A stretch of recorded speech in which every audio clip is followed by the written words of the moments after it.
One piece film ബാഡിലെ villain Sind the bad അഥവാ Sindbad ആയിരിക്കും.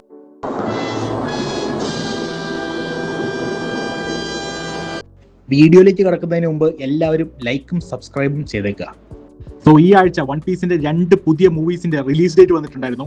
അതിൽ ഒരെണ്ണം ഗോഡ് വാലി. അതിനകത്ത് നമുക്ക് എന്താ നടക്കാൻ പോണ ഫുൾ കഥയെ നമുക്കറിയാം. പക്ഷെ നമുക്ക് ഒരു ഐഡിയയും ഇല്ലാത്ത സിനിമയാണ് വൺ പീസ് ഫിലിം ബാഡ്.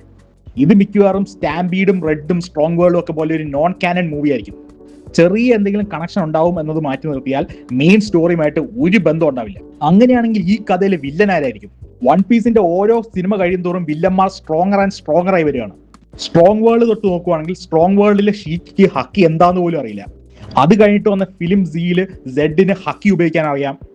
പിന്നെ വന്ന ഫിലിം ഗോൾഡിലാണെങ്കിലോ വില്ലനാണെങ്കിൽ ഒരു എവേക്കൻഡ് ഡബിൾ ഫ്രൂട്ട് യൂസറാണ്. പിന്നെ വന്ന സ്റ്റാമ്പീഡിലെ ഡഗ്ലസ് ബുള്ളറ്റിന് ഒരു എവേക്കൺ ഡബിൾ ഫ്രൂട്ടും ഉണ്ട്, പോരാത്തതിന് കോൺക്രസ് ഹക്കിയും ഉണ്ട്. പിന്നെ ഈ ലേറ്റസ്റ്റ് ആയിട്ട് ഇറങ്ങിയ സിനിമ അതിലെ വില്ലൻ യൂട്ട. പുള്ളിക്കാരിക്ക് ലിറ്ററലി ഒരു ഏൻഷ്യൻ വെപ്പനിന്റെ പവർ ഉണ്ട്. സോ അങ്ങനെ നോക്കുമ്പോൾ അടുത്ത സിനിമ വൺ പീസ് ഫിലിം ബാഡിലെ വില്ലൻ ഇവരെല്ലാവരെക്കാൾ പവർഫുൾ ആയിരിക്കും. അതുകൊണ്ട് തന്നെ എനിക്ക് തോന്നുന്നത് ഈ സിനിമയിലെ വില്ലൻ ഒരു ഡി ആയിരിക്കുമെന്നാണ്. ഇത് പറയാനുള്ള മെയിൻ കാരണം നമ്മൾ വൺ പീസ് ഫിലിം ബാഡിന്റെ പോസ്റ്റർ ഒന്ന് നോക്കിയാൽ മതി. അതിനകത്ത് ബാക്കിയുള്ള എല്ലാ അക്ഷരങ്ങളെക്കാളും ബാഡിലെ ഡിക്ക് കുറച്ച് വലിപ്പം കൂടുതലാണ്. അതുകൊണ്ട് തന്നെ ഈ സിനിമയിലെ വില്ലൻ ബ്ലാക്ക് ബിയർഡിന് പോലെ ഒരു ഈവിൾ ഡി ആവാൻ ചാൻസ് ഉണ്ട്. അതുപോലെ തന്നെ ഇയാളുടെ പവർ മിക്കവാറും ലൂഫിനെ പോലെ ഒരു ഗോഡ് ഡബിൾ ഫ്രൂട്ട് ആയിരിക്കും. കാരണം അതാണ് ഇപ്പോൾ വൺ പീസിലെ സ്ട്രോങ്ങസ്റ്റ് പവർ.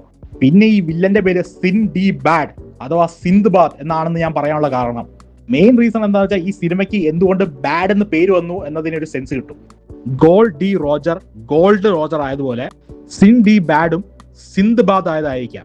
സിന്ദ്ബാദ് എന്ന് പറയുന്നത് അറബിക് കഥകളിലെ ഒരു ഫേമസ് ആയിട്ടുള്ള ഒരു സെയിലറാണ്. അതുകൊണ്ട് തന്നെ വൺ പീസ് പോലത്തെ ഒരു ഓഷ്യൻ പൈററ്റ് ആനിമയില് സിന്ദ്ബാദ് പോലത്തെ ഒരു ലെജൻഡറി ക്യാരക്ടറിനെ ഈസി ആയിട്ട് പ്ലേസ് ചെയ്യാൻ പറ്റും. പിന്നെ സിന്ദ്ബാദ് എത്ര പവർഫുൾ ആണെന്ന് നിങ്ങൾക്ക് അറിയണമെങ്കിൽ നിങ്ങൾ മാഗി എന്ന ആനിമയെ കണ്ടുനോക്ക്. ഇപ്പോൾ ആൾക്കാർ ഗോജോ ഭയങ്കര ഓവർ പവർഡ് ആണെന്ന് പറയുന്നില്ലേ?